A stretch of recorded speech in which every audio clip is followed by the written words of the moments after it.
వదలండి.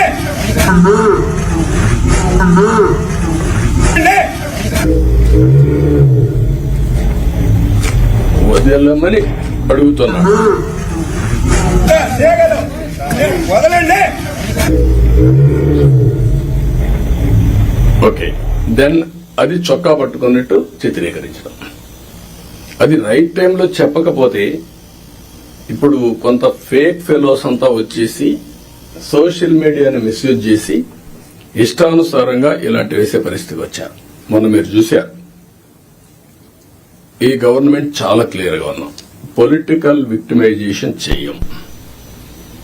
అదే సమయంలో తప్పు చేసిన వాడిని మాత్రం వదిలిపెట్టాం. And I very clear on that. మళ్లీ జీవితంలో తప్పులు చేయాలంటే భయపడాలి ప్రజాస్వామ్యంలో. ఈ రోజు చేసి తప్పించుకుంటాడు అంటే అది ప్రభుత్వ అసమర్థత.